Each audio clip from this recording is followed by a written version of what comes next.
Hello friends. तो आज के इस व्लॉग में हम आईएलटीएस का जो स्पीकिंग मॉड्यूल है उसके ऊपर डिस्कस करने वाले हो। इसमें मैं आपको जो मेरा एक्सपीरियंस था वो शेयर करने वाला हूँ और प्लस इसमें क्या क्या टिप्स एंड ट्रिक्स यूज़ कर सकते हो वो भी मैं आपको शॉर्ट में बताने वाला हूँ। ओके, तो ये जो आईएलटीएस का जो स्पीकिंग मॉड्यूल है वो एक दो दिन पहले या कभी कभी एक दो दिन बाद में रहता है। वो कभी कभी सेम डे पे भी रहता है, कुछ लोगों का सेम डे पे भी हुआ था। मेरा तो पहले एक दो दिन हो रहा था, कुछ एग्जाम्स में बाद में भी हुआ है। ओके, तो ये जो मॉड्यूल रहेगा ये मैक्सिमम 15 मिनट्स का रहेगा। इसमें आपको अगर आपने अच्छे से प्रैक्टिस किया, मतलब जब प्रैक्टिस करते समय आप मोबाइल में भी प्रैक्टिस कर सकते हो, मोबाइल का जो वीडियो है उसमें प्रैक्टिस कर सकते हो, वो चालू करके आप ट्राई कर सकते हो कि मेरा एज़ पर उनके टर्म्स एंड कंडीशन जो रिक्वायरमेंट है उनके हिसाब से मेरा 2 मिनट्स क्लियर हो रहा है या नहीं हो रहा है, वो सब आप अच्छे से प्रैक्टिस कर सकते हो। अगर आपने अच्छे से प्रैक्टिस किया तो इसमें 6.5 से लेके 7.5 मैक्स, कभी कभी 8.5 तक भी आप आराम से अचीव कर सकते हो अगर अच्छे से आपने प्रैक्टिस किया तो।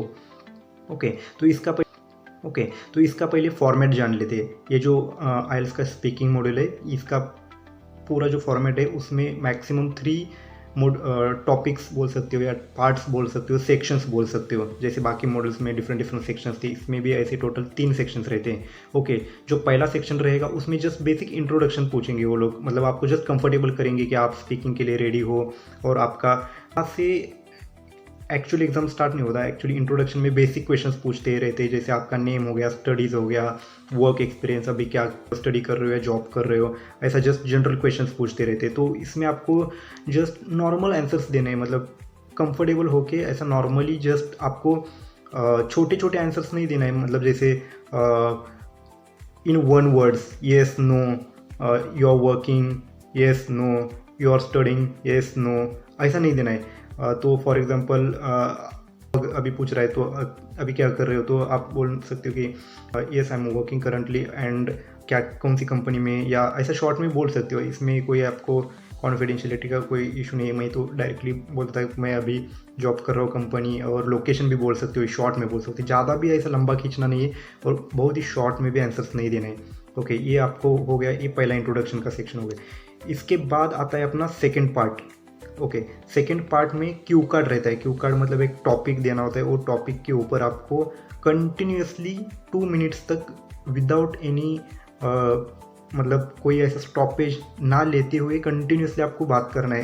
कोई भी टॉपिक रहेगा वो क्यू कार्ड के ऊपर, मतलब एक चिट रहेगा, इसके अंदर वो टॉपिक रहेगा, उसमें से देख के पहले नोट्स बना के आपको उसके ऊपर बात करना है। तो अभी जो टॉपिक रहेगा इसमें टोटल 3 मिनट्स का टाइम रहेगा।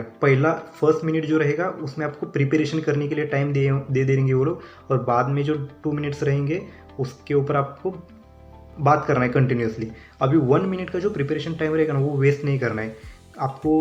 वो जो टाइम रहेगा वो बहुत ही वैल्यूएबल टाइम रहेगा, क्योंकि वो 1 मिनट के अंदर आपको एक पेपर देंगे, पेंसिल या पेन देंगे, उससे आपको वो पेपर के ऊपर पॉइंट्स बनाने हैं। मतलब जो भी आपको टॉपिक दिया उसके ऊपर आपको पॉइंट्स बनाने। फॉर एग्जांपल आपको एक टॉपिक आया है कि describe a person you admire, मतलब जो भी आपको पर्सन अच्छा लगता है या उसके ऊपर आपको डिस्क्राइब करना है, ऐसा कोई क्वेश्चन आया है फॉर एग्जांपल के लिए मैं बोल रहा हूँ। तो आप क्या कर सकते हो, थोड़ा बीच में ऐसा गैप डाल के आपको लिखना है कि who is this person, person का नाम लिख सकते हो, या आप जैसे मदर, फादर, या जो भी आपका कोई फॉर एग्जांपल कोई प्लेयर है या कोई ऐसा पॉलिटिशियन लीडर है जो आपको अच्छा लगता है, या उसका जस्ट नेम लिख सकते हो उसके ऊपर।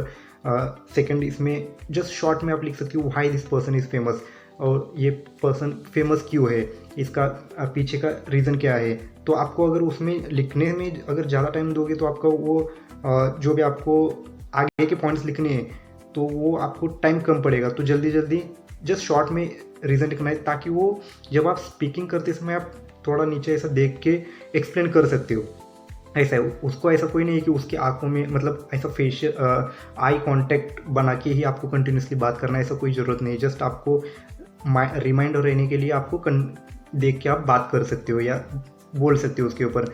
इससे ये बेनिफिट रहेगा कि आपका बीच में जो रुकावट है ना वो हट जाएगा, क्योंकि आपके पास अगर एक सेंटेंस आपका ख़त्म होने आया है तो आगे वाला सेंटेंस आपके पास रेडी रहेगा अगर आपने लिखा होगा तो, ताकि आप मेमोराइज नहीं कर सकते हो। और ताकि उसमें जो आपका टाइम बीच का अगर कुछ गैप हो गया या पॉज हो गया तो पॉज होने से आप बच सकते हो, क्योंकि इसमें जो 2 मिनट्स का टाइम है उसमें कंटिन्यूसली बिना स्टॉपेज बात करना है आपको। ओके, और एक टॉपिक निकल सकता है व्हाई यू एडमायर देम, और इसमें आप कुछ रीजंस भी दे सकते हो कि क्यों आप एडमायर कर रहे हो या क्यों आपको ये अच्छा लगता है, या इसके बारे में आपको बात करना है।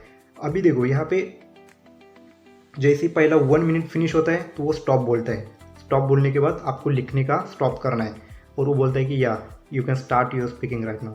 तो आपको जैसे ही वो स्टार्ट करने के लिए बोलता है तो आपको कंटिन्यूसली बात करना स्टार्ट करना है। ओके, तो जैसे ही 2 मिनट्स फिनिश होता है तो आपको रुकने का नहीं है। वो इसमें ये है कि आप ऐसा 2 मिनट्स के ऊपर अगर जाओगे तो ऐसा कोई आपका मार्क्स कट होने वाला है या ऐसा कोई प्रॉब्लम नहीं है। आपको कंटिन्यूसली बोलना है, जब तक वो स्टॉप नहीं बोलता तब तक आपको कंटिन्यूसली बोलना है। तो वो जैसे 2 मिनट्स होता है या 2 मिनट्स के थोड़ा ऊपर भी जाता है तो वो ऑटोमेटिकली वहाँ से स्टॉप करता है, और ये रिकॉर्डिंग रहता है, वो सामने एक रिकॉर्डर रखा होता है, वो ऑटोमेटिकली वो रिकॉर्ड करते हैं। वो बाद में आपका जब मार्क्स वगैरह उसमें भी आप वो यूज़ करते हैं। उसका आपको कोई टेंशन लेने की ज़रूरत नहीं, जस्ट आपको कंटिन्यूसली 2 मिनट्स तक बात करना है। ओके, जब स्टॉप बोलता है तो आपको स्टॉप करना है। कहाँ पे भी आपका सेंटेंस बीच में रुके ना रुके, नो इशू, आपको जस्ट स्टॉप करना है। ओके, इसके बाद आता है लास्ट टास्क, मतलब या पार्ट 3 सेक्शन 3 बोल सकते हो, जिसके ऊपर आपको डिस्कशन होता है। मतलब अभी जैसे आपका जो टॉपिक आया था वह describe a person you admire, तो उसके ऊपर वो फॉलोअप क्वेश्चन पूछेगा। जो भी क्यू कार्ड रहेगा उसके अंदर जो भी टॉपिक आता है उसके ऊपर फॉलोअप क्वेश्चन पूछता है, और वो जो क्वेश्चंस रहेंगे वो थोड़ा डीप में पूछते हैं वो लोग। आपको उसके ऊपर ओपिनियंस देना है, आपके खुद के भी ओपिनियंस दे सकते हो या थोड़ा एक्सप्लेन कर सकते हो आंसर्स को। आपको शॉर्ट एक सेंटेंस में या यस नो इस टाइप के आंसर्स नहीं देने, आपको कंटिन्यूसली उसमें थोड़ा सा ऐसा इलोबरेट करके या थोड़ा ऐसा इन डिटेल आपको थोड़ा एक्सप्लेन करना है, क्योंकि वो वही पूछेगा।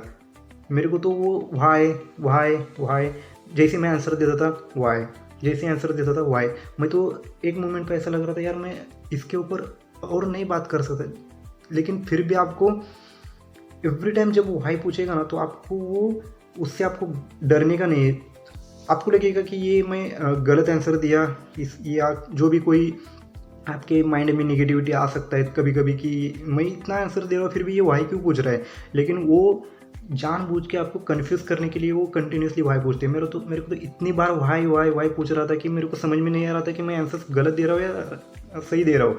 वो लोग जस्ट आपको कंफ्यूज करने के लिए पूछते हैं, लेकिन फिर भी आपको कंफ्यूज नहीं होना है और आपको स्टॉप नहीं करना है, या आपको कोई डरने का नहीं, या नहीं तो ऐसा भी नहीं बोलना चाहिए कि आपको इसका आंसर ही नहीं आता, ऐसा भी नहीं बोलना चाहिए।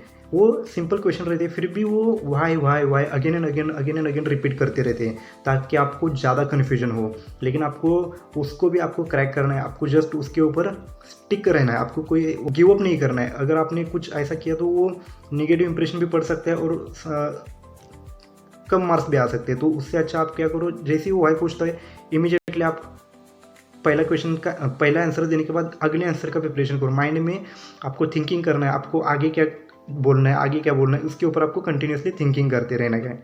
ओके, और जैसे ही ये पूरा जब फिनिश करता है तो वो बोलता है कि हाँ अभी आपका जो आइल्स का स्पीकिंग एग्ज़ाम है वो फिनिश हो चुका है, अभी आप जा सकते हो।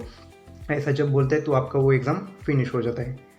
सो गाइस इतना ही था ये स्पीकिंग, इतना आपको ज़्यादा टेंशन लेने की ज़रूरत नहीं। कम समय में आपको ज़्यादा मार्क्स लाने का एक अच्छा ये एक मॉड्यूल रहता है। अगर आपने अच्छे से प्रैक्टिस किया, आपने अच्छे से स्पीकिंग डेली मिरर में इन फ्रंट ऑफ मिरर आप प्रैक्टिस कर सकते हो, या in front of camera practice कर सकते हो, वो रिकॉर्ड कर सकते हो और बाद में सुन सकते हो। या अगर आपका कोई फ्रेंड है या जो भी कोई है जो जिसने ऑलरेडी एग्ज़ाम दिया है या कोई भी, उसको आप दिखा सकते हो कि ये भाई जस्ट मेरा वीडियो है, मेरा जस्ट इवेल्यूएट करो, या आपको क्या लगता है इसमें क्या इंप्रूवमेंट करनी चाहिए, क्या क्या कहाँ पे मेरा मिस्टेक हो रहा है, उसके ऊपर जस्ट आप डिस्कस कर सकते हो। ओके, और बहुत सारी यूट्यूब जो सैम्पल्स रहते हैं वो भी सैम्पल्स है, वो भी आप देख सकते हो। उसमें भी आपको आइडियाज़ आ जाएंगे कि कैसे आपको इलेबोरेट करके बात करना है, जस्ट शॉर्ट में ये नो आंसर्स नहीं देना। ये जैसे एग्ज़ाम्स में जो करेक्ट या रॉन्ग आंसर्स को मार्क्स होते, रॉन्ग हो गया तो पूरा 0 मार्क्स, वैसा यहाँ पे कोई नहीं है। यहाँ पे आपको कोई करेक्ट या रॉन्ग ऐसा कोई सिस्टम ही नहीं रहता है। जो भी आप बात कर रही हो वो कंटिन्यूसली बात करना है, गलत हो सही हो, कोई प्रॉब्लम नहीं, जस्ट आपको बात करना है। वो लोग जस्ट ये टेस्ट करते हैं कि आपका जो फ्लो है वो कैसा है, आप इंग्लिश में कैसे बात कर रहे हो, एक्सेंट थोड़ा सा ऊपर नीचे कैसे कर रहे हो। आपको एक्सेंट भी इतना हाई नहीं रखना है कि जो यूके अमेरिकन या जो भी फॉरेन एक्सेंट रहते हैं उसमें भी नहीं करना है, क्योंकि ये जो एग्जामिनर रहते वो इंडियंस ही रहते, तो उनका भी एक्सेंट इतना कोई हाई नेक्स्ट लेवल का नहीं रहता, वो लोग भी नॉर्मल इंग्लिश ही बात करते। तो आपको कोई प्रैक्टिस करते समय भी ऐसा कोई तो सोचोगे कि यार मेरा एक्सेंट तो नॉर्मल इंडियन जैसे, उसका कोई टेंशन नहीं है, आप नॉर्मल बात कर सकते हो। थोड़ा भी ज़्यादा भी स्लो नहीं और ज़्यादा भी फास्ट नहीं, ऐसा मॉडरेट आप बात कर सकते हो। सो गाइज, इतना ही था ये स्पीकिंग के ब्लॉग में। आई होप आपको ये ब्लॉग अच्छा लगा होगा। अगले ब्लॉग में मैं आपको आइल्स का computer based and pen and paper based, इसके ऊपर मैं आपको मेरा जो एक्सपीरियंस था वो शेयर करने वाला हूँ।